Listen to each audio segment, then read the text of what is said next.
नमस्कार, आदाब, सत श्री अकाल। स्वागत है आप सभी का आपके अपने YouTube चैनल पर। आप सबके एग्जाम के लिए एक महत्वपूर्ण टॉपिक होता है विटामिन। विटामिन से जुड़े सारे इंपॉर्टेंट पॉइंट को डिस्कस करेंगे और आपके एग्जाम में इस टॉपिक से क्वेश्चन देखने को मिलेंगे ही मिलेंगे। तो चलिए अपनी क्लास को स्टार्ट करते हैं एक मोटिवेशनल कोट के साथ। रख हौसला मंजर भी आएगा, प्यासे के पास चलकर समंदर भी आएगा, मंजिल भी मिलेगी और मिलने का मज़ा भी आएगा। ये जो टाइम है ना, बस इसी टाइम का यूटिलाइज कर लीजिए, थोड़ी और मेहनत कर लीजिए। आपका संघर्ष सिर्फ आज का संघर्ष नहीं, बहुत टाइम से मेहनत कर रहे हैं, संघर्ष कर रहे हैं। अब तो उसका एकदम से लास्ट में आपको परिणाम मिलने का टाइम हो चुका है। बस छोटी छोटी चीज़ों को हम शॉर्ट में रिवाइज कर लेते हैं। तो सबसे पहले विटामिन की खोज किसने किया था और विटामिन का नामकरण किसने किया था?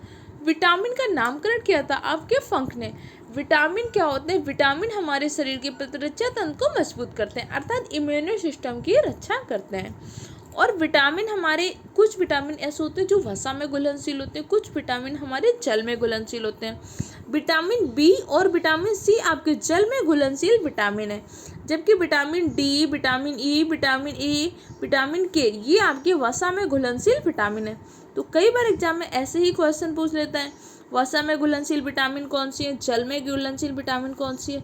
विटामिन बी सी आपके जल में घुलनशील है, जबकि डी ई के ए आपके वसा में घुलनशील विटामिन है। तो हर विटामिन का केमिकल नेम, उससे होने वाली बीमारी के बारे में डिस्कस कर लेते हैं। विटामिन ए का केमिकल नेम है रेटिनॉल। इसके द्वारा होने वाली बीमारी रतौंधी और जीरोप्थिलीमिया। जीरोप्थिलीमिया का मतलब होता है आंखों का सूखापन। विटामिन बी वन का केमिकल नेम है थायमिन। इसके द्वारा होने वाला रोग है बेरीबेरी। बी2 का केमिकल नेम क्या है? राइबोफ्लेविन। विटामिन के का केमिकल नेम है फाइलोक्विनिन। विटामिन के की कमी से ब्लड क्लॉटिंग नहीं होती, अर्थात रक्त का थक्का नहीं जमता। अब जैसे हम लोगों को चोट लग जाती है, ब्लड निकलने लगता है, कुछ देर बाद ब्लड क्या होता है? ऑटोमेटिक रुक जाता है, क्योंकि ब्लड में क्लॉटिंग हो जाती है। अगर विटामिन के की कमी हो जाती है तो ब्लड क्लॉटिंग नहीं हो पाती। ऐसा कौन सा रोग है जिसमें रक्त का थक्का नहीं जमता? हीमोफीलिया। हीमोफीलिया रोग में क्या होता है? रक्त का थक्का नहीं जमता है। और हीमोफीलिया रोग को हम क्या बोलते हैं? शाही रोग। हीमोफीलिया दिवस कब मनाते हैं? 17 अप्रैल को हीमोफीलिया दिवस के रूप में मनाते हैं। 19 अप्रैल को कौन सा दिवस मनाते हैं? 19 अप्रैल को हम यकृत दिवस मनाते हैं। 21 अप्रैल को कौन सा दिवस मनाते हैं? 21 अप्रैल को हम सिविल सेवा दिवस के रूप में मनाते हैं। 23 अप्रैल को कौन सा दिवस मनाते हैं? 23 अप्रैल को हम विश्व पुस्तक कॉपीराइट दिवस के रूप में मनाते हैं। 24 अप्रैल को पंचायती राज दिवस के रूप में मनाते हैं, क्योंकि 24 अप्रैल 1993 को 73वां संविधान संशोधन लागू किया था। 25 अप्रैल को कौन सा दिवस मनाते हैं? 25 अप्रैल को मलेरिया दिवस के रूप में मनाते हैं। मलेरिया मच्छर के काटने से होता है, ऐसी खोज किसने की थी? रोनाल्ड रॉस ने बताया था कि मलेरिया मादा एनोफिलीज मच्छर के काटने से होता है। मलेरिया की दवा आपको कैसे मिलती है? मलेरिया की दवा आपको सिनकोना पेड़ की छाल से मिलती है। मलेरिया उन्मूलन का लक्ष्य हमने कब तक रखा है? 2030 तक मलेरिया उन्मूलन का लक्ष्य रखा गया है। इसके साथ साथ कुनैन मलेरिया की एक औषधि है। अभी हाल ही में हमने मलेरिया के लिए एक वैक्सीन बनाई है, मास क्यूरस वैक्सीन किसके लिए? मलेरिया के लिए। याद रहेंगे कि नहीं इतनी सारी चीज़ें। विटामिन ई का केमिकल नेम है टोकोफेरॉल। विटामिन ई को ब्यूटी विटामिन भी कहते हैं। इसके साथ साथ इसके माध्यम से आपकी जनन क्षमता में कमी हो जाती है। पुरुषों में क्या हो जाता है? बांझपन और ये वाली समस्या हो जाती है। तो विटामिन ई को हम क्या बोलते हैं? ब्यूटी विटामिन के नाम से भी जानते हैं।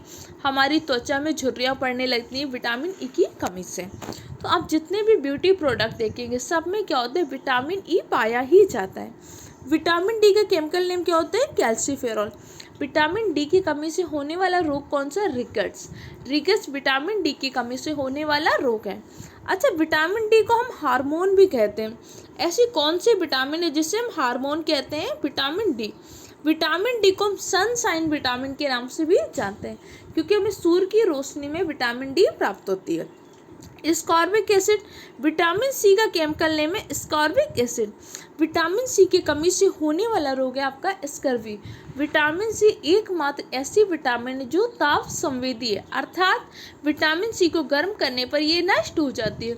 जैसे आप लेमन वाटर वगैरह पीते हैं या ग्रीन टी, लेमन टी बनाते हैं, तो आप लेमन को क्या करते हैं, बाद में स्क्वीज करते हैं, क्योंकि आपको पता है कि कभी हम उबलते हुए पानी में तो नहीं डालते, पानी को उबालने के बाद नींबू डालते हैं। क्यों? क्योंकि आपका क्या पता है ना आपको, क्योंकि विटामिन सी कैसी होती है, ताप संवेदी विटामिन होती है। अच्छा, अगर नींबू की बात आई तो ये बता दो भाई, नींबू में एसिड कौन सा पाया जाता है? नींबू में पाया जाता है आपका सिट्रिक एसिड। तो इमली में कौन सा एसिड होता है? इमली में पाया जाता है आपका टार्ट्रिक एसिड। तो पालक में कौन सा एसिड होता है? पालक में होता है ऑक्जेलिक एसिड। टमाटर में कौन सा एसिड होता है? टमाटर में होता है ऑक्जेलिक एसिड। सेब में कौन सा एसिड होता है? सेब में होता है आपका मैलिक एसिड। दही में कौन सा एसिड होता है? दही में होता है आपका लैक्टिक एसिड। चींटी, ततैया, बर्रिया के काटने में कौन सा एसिड होता है? Formic acid. फॉर्मिक एसिड को ही हम मेथेनॉइक एसिड के नाम से जानते हैं। अब एक क्वेश्चन आपके एग्जाम में पूछा गया था कि जो पथरी बन जाती है, पथरी कैसे बनती है? पथरी हो जाती है कैल्शियम ऑक्जेलेट के।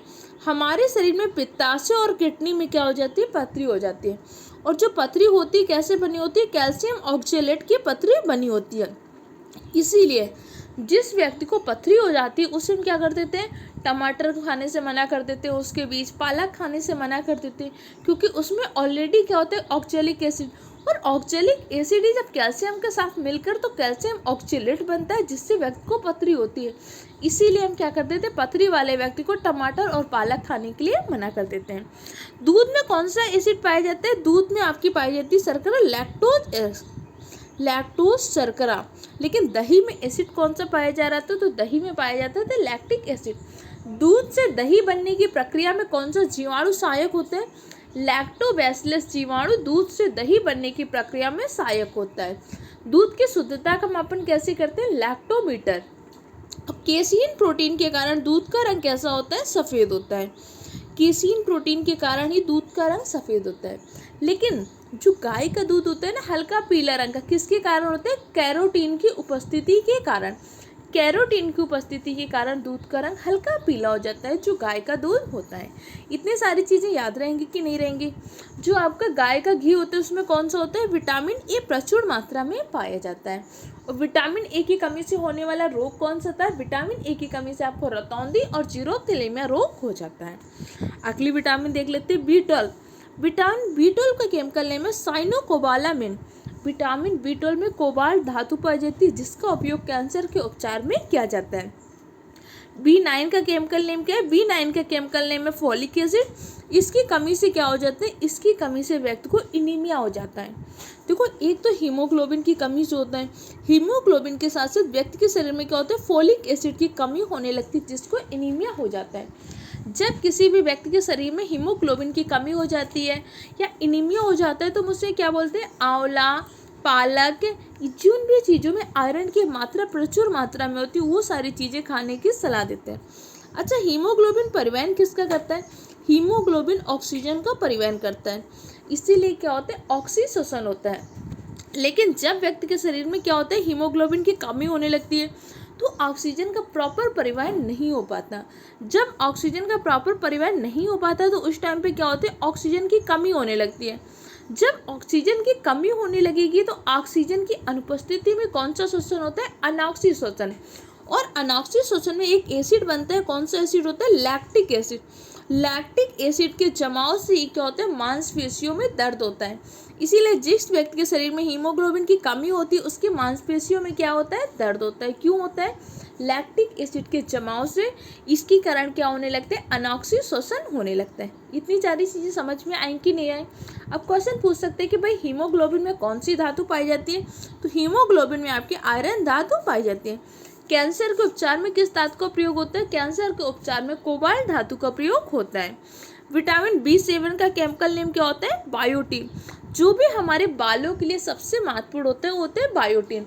आप जैसे कोई भी अच्छे ब्रांड की शैम्पू लेंगे तो उसमें देखेंगे क्या होता है? बायोटीन होता है, क्योंकि हमारे बालों के लिए सबसे महत्वपूर्ण होता है बी7, जिसे हम बायोटीन के नाम से जानते हैं। B6 क्या होता है, B6 का केमिकल नेम होता है पायरोडॉक्सिन। B5 का क्या होता है पेंटाथेनिक एसिड। B3 का क्या होता है निकोटैनिक एसिड। ये आपके B3 होते हैं। और विटामिन बी को कौन सी विटामिन कहते हैं, विटामिन बी को कॉम्प्लेक्स विटामिन बी कहते हैं। तो विटामिन से जुड़े सारे इंपॉर्टेंट पॉइंट को डिस्कस किया। आपको सारी क्वेश्चन अगर विटामिन से आएगा तो इसी वीडियो से मिल जाएंगे। कम टाइम में सारी चीज़ों को रिवाइज किया है। वीडियो कैसा लगा कमेंट सेक्शन द्वारा दीजिएगा। अगर आपको स्पीड कम या ज़्यादा लगे तो यूट्यूब में ऑप्शन होते हैं, वहाँ से अपडेट कर लीजिएगा। बस अच्छे से पढ़िए, मेहनत करिए, अपने माँ बाप का सपना पूरा करिए।